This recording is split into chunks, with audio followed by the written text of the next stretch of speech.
Então, Arrocha aí, então. bom dia a todos. Agora oficialmente eu vou fazer a lição. Como já conversamos bastante, não é invalidando a oração que já foi feita, mas eu vou orar novamente para nós estudarmos a lição da terça-feira, hoje, dia 10 de junho. 10 de junho de 2025, que tem como tema Boaz, o resgatador. Vamos orar? Maravilhoso Deus, Pai amado que está nos céus, mais uma vez te rendemos graças pelo o dom da vida, pelo ar que respiramos, por Jesus Cristo, Senhor, ter vindo do céu para dar sua vida por nós, e por isso nós temos vida eterna. Nós te agradecemos, te louvamos, Senhor, porque a vida eterna é nossa em Cristo Jesus. E agora nos reunimos em família de Deus aqui na terra, aqui no Distrito de Açu, para buscarmos juntos a Tua presença. Nós te rogamos que o Teu Espírito Santo, Senhor, esteja conosco, nos guie no estudo da lição da Escola Sabatina de hoje, em nome de Jesus. Amém. Então, o título da lição de hoje, como eu já disse, é Boaz, o resgatador. Nós estamos estudando nessa semana as relações que a história de Ruth e de Esté tem com a salvação. É maravilhoso, muito boa, muito boa, muito boa essa lição. E aqui nós temos Boaz, que era o dono daquela fazenda onde Ruth estava respigando, estava catando ali as espigas que caíam e as espigas que ficavam na beirada. Foi descoberto que ele era um parente resgatador de Noemi, ou seja, era uma pessoa que estava ali na linhagem próxima e poderia, pelo seu poder aquisitivo, comprar as terras de Noemi de volta e devolvê-la a ela, e também podia casar com Ruth e suscitar descendência a Elimeleque, que tinha falecido. Então Boaz se apaixonou por Ruth, viu como ela era dedicada, uma mulher bonita e dedicada, e desejava se casar com ela, mas havia uma barreira. Tinha antes dele um parente mais próximo que também tinha direito a se casar com ela e resgatar as terras. Sendo Boaz um tipo de Cristo, essa situação revela uma questão em jogo no conflito. Jesus nos ama, mas há um parente mais próximo, entre aspas, que também tem uma reivindicação, que é Satanás. Então, a lição nos leva aqui para Jó 1, de 6 a 11. O que nós vemos em Jó 1, de 6 a 11? Há um concílio no céu, há um concílio lá no céu, os filhos de Deus se reúnem no céu, e os anjos, e o Espírito de Profecia diz que os representantes dos mundos não caídos se reuniram, e entre eles estava Satanás. E aí Deus pergunta a Satanás: de onde vem, Satanás? E ele diz: de rodear a terra e passear por ela. Então os arqueólogos, os historiadores, eles trazem a informação de que no passado essa expressão representava ser dono. Quando você percorria uma terra, você dizia assim: eu percorri a terra tal. Você era o dono daquele lugar. Você só tinha o direito de percorrer um lugar todo se você fosse o dono. Então, essa expressão que é repetida aí, que Satanás diz: eu venho de percorrer a terra e passear por ela, ou seja, eu sou o dono de lá, Aqui em Mateus 4, 8 e 9, quando na tentação de Jesus ali, Satanás diz: todos esses reinos eu te darei, se prostrado me adorares. Ou seja, porque ele considera dele, Mateus 4, 8 e 9, eu vou ler esses versos. Diz... Eu estava em Marcos aqui, achando que era em Mateus. Mateus 4, 8 e 9. É da tentação de Jesus. Satanás diz: o diabo ainda levou Jesus a um monte muito alto, mostrou-lhe todos os reinos do mundo e a glória deles. E disse: tudo isso lhe darei, se prostrado você me adorar. Ou seja, por que Satanás estava dizendo eu lhe darei? Porque ele considera como dele toda a riqueza do mundo. Ele considera tudo que está nesse mundo como dele. Mas nós sabemos, lá em Salmos 24, 1, que do Senhor é a terra e toda a sua plenitude, né? O mundo e os que nele habitam. Nós sabemos que tudo, na verdade, pertence a Deus, mas Satanás reivindica como dele, porque Adão e Eva pecaram, né? Caíram em pecado, desobedecendo a Deus e dando ouvidos à serpente, que era a médium onde Satanás estava se manifestando. Aqui também nos traz Judas 9. Nós sabemos que é a disputa pelo corpo de Moisés, né? Moisés morreu no Monte Nebo, como está lá em Deuteronômio capítulo 34. Ali Josué escreveu aquele capítulo, né, e diz que o Senhor o sepultou ali, ninguém nunca encontrou a sepultura de Moisés. Mas aqui em Judas, que era irmão de Jesus, né, o livro aí antes de Apocalipse, Judas versículo 9 tem: contudo, nem mesmo o arcanjo Miguel, quando entrou em conflito com o diabo e discutia a respeito do corpo de Moisés, ousou pronunciar a sentença difamatória contra ele. Pelo contrário, disse: o Senhor repreenda você. Ou seja, Satanás também, ele briga pela posse dos servos de Deus, mesmo depois da morte. O servo de Deus aqui, ele cometeu um crime, né? Já tinha sido perdoado por Deus, teve aquela desobediência também de bater na rocha, mas Deus já tinha perdoado. No entanto, Satanás não queria deixar Jesus ressuscitar Moisés, certamente passando na cara ali os erros de Moisés. Moisés matou um egípcio, Moisés se escondeu, fugiu com medo de morrer, depois Moisés bateu na rocha, você mandou só tocar, você mandou só orar, falar a rocha, e ele bateu 2 vezes. Então, ele disputa, ele quer ser dono da terra e de todos que nele habitam, contrariando o que está em Salmo 24:1, né? Aqui nós temos também Lucas 22:31. Vamos à Bíblia, porque a Bíblia é muito mais importante do que nossas palavras. Qualquer coisa que nós falemos é irrelevante diante da palavra de Deus. Lucas 22:31. Lucas 22:31.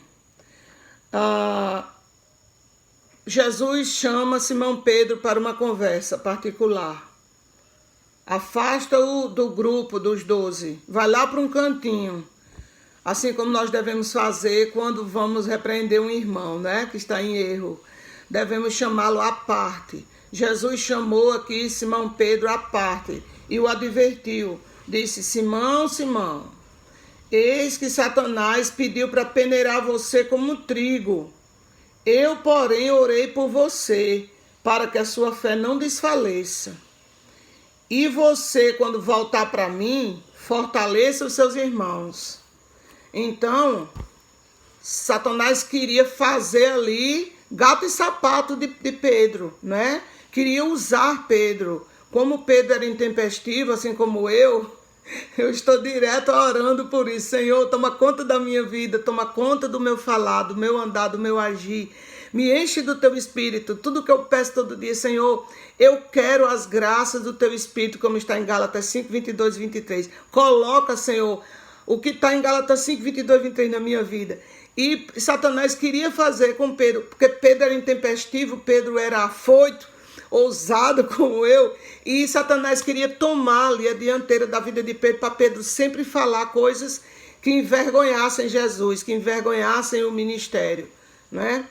E aí Jesus chama Pedro para um canto e diz: Pedro, Simão, Satanás quer peneirar você, quer sacudir você, quer bagunçar a sua vida, mas eu orei por você, para que você se converta, para que você não desfaleça na fé. E quando você se converter de verdade, você vai guiar meus irmãos. E aí nós vemos lá em João 21, que depois da ressurreição, não é? Jesus pergunta a Pedro 3 vezes: você me ama, Pedro? E Pedro diz: eu te amo, Senhor. Você me ama mesmo, Pedro? Sim, Senhor, eu te amo. E Jesus pergunta a 3ª vez: você me ama? E nas 3 vezes Pedro confirma, né, desfazendo aquelas 3 vezes que ele negou. E nas 3 vezes Jesus diz: apacenta as minhas ovelhas, apacenta os meus cordeiros, cuida dos outros. Então, nós só podemos realmente cuidar do rebanho de Deus quando nós nos convertemos, né? Então, o foco aqui é que Satanás tenta dominar, bagunçar, peneirar a vida dos servos de Deus, né? Então, Satanás reivindica ser dono desse mundo, da terra, dono das riquezas, dono das pessoas vivas e ainda dono das pessoas mortas, como foi no caso de Moisés. Ele reivindica tudo para ele, mas nós sabemos que nós que tememos a Deus, que buscamos fazer a vontade dele, pertencemos a Deus. Então, o comentário aqui da lição diz: Satanás disse que rodeava a terra e passeava por ela, lá em Jó 1,7, no concílio celestial.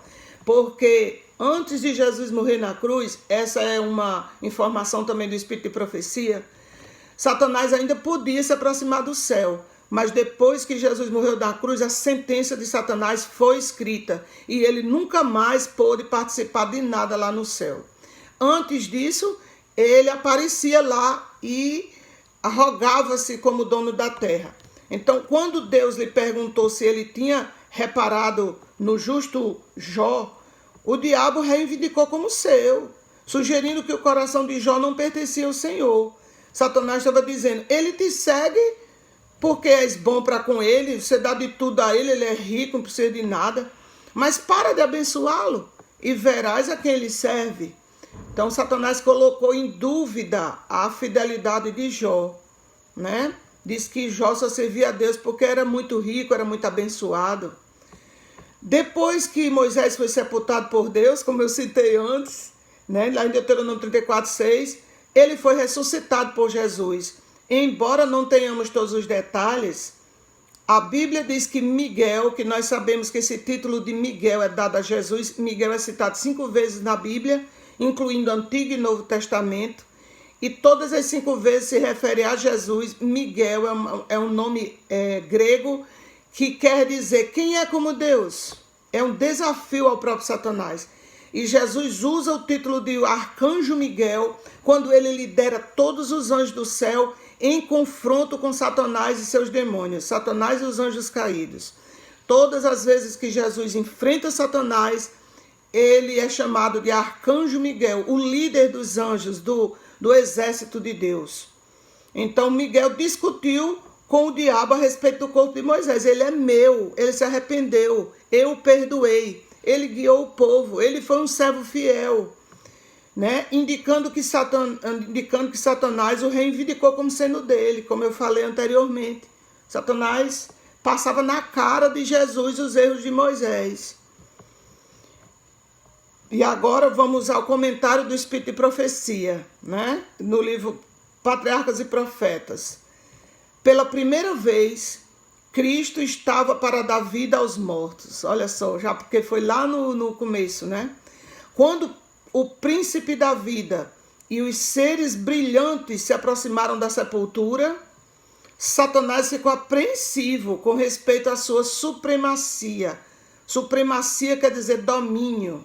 A gente vê muito esse nome, supremacia, né? E eu estou aqui como professora de português explicando para os irmãos. Supremacia quer dizer domínio. Levantou-se então Satanás para contestar a invasão do território que ele alegava ser sua posse. Vangloriava-se de que o servo de Deus tivesse se tornado seu prisioneiro. Declarou que nem mesmo Moisés foi capaz de guardar a lei de Deus, que tinha tomado para si a glória devida a Jeová. Não tinha guardado a lei de Deus porque tinha matado um egípcio, tinha quebrado ali o 6º mandamento, não matarás. E tinha tomado para si a glória devida a Jeová, quando Deus disse que falasse a rocha e ele bateu na rocha. O mesmo pecado que determinara a expulsão de Satanás do céu, né? Querer a glória para si. E com essa transgressão tinha caído sob o domínio de Satanás. Essas foram as acusações que Satanás fez sobre o corpo de Moisés perante Jesus. Até Moisés morto, Satanás queria ter domínio sobre ele. Já pensou? Esses detalhes foram revelados pelo Espírito Santo à irmã Ellen White. está em Patriarcas e Profetas. Cristo refutou a alegação de Satanás e Moisés foi ressuscitado. Amém? Como está em Mateus 17:3, nós vemos ali a transfiguração naquele monte onde Jesus subiu com Pedro, Tiago e João, ficou com suas vestes resplandecentes. Não se preocupem com a hora, porque o livro sou eu que vou ler, a parte do livro é bem curtinha, então fiquem tranquilos. Ali no Monte da Transfiguração, nós sabemos que apareceram Moisés e Elias ao lado de Jesus, conversando com ele sobre sua partida, e também o Espírito de Profecia nos revela que Moisés e Elias conversavam com Jesus, animavam Jesus quanto ao Calvário, que Jesus estava fazendo o que o Pai esperava, que Jesus estava cumprindo tudo, que ele não desistisse, por mais aterrorizadora que fosse aquela missão, mas Jesus cumprisse aquela missão, porque senão Moisés e Elias teriam que descer, eles não seriam salvos para sempre. Eles estavam lá como cheque predatado, só ia ser endossado mesmo quando Jesus morresse na cruz. Então, o Espírito Santo revelou a irmã Ellen White esses detalhes, né? E nós vemos também aí no livro Desejado de Todas as Nações. Então, irmãos, voltando para o portão de Belém, Boaz foi ao portão de Belém, está lá em Ruth 4:1-12, a cidade em que Jesus Cristo nasceu. Olha que maravilha, que é o nosso parente com P maiúsculo, né? É o nosso parente resgatador. Os anciãos se reuniram e uma sandália, que era símbolo de propriedade naquela época, foi trocada. Eles trocaram aí a sandália um do outro. E o outro que não quis comprar as terras de Noemi nem casar com Ruth foi chamado de o descalçado. Ah, você está descalçado agora porque você não quis resgatar. E Boaz então resgatou. Os casos eram decididos no portão da cidade. Esse é um tipo da cena do juízo. No portão de cada cidade se reuniam os anciãos da cidade, os homens de respeito, os homens mais idosos, aqueles que sabiam de quem eram as terras, sabiam quais eram as heranças, sabiam quem eram os donos verdadeiros.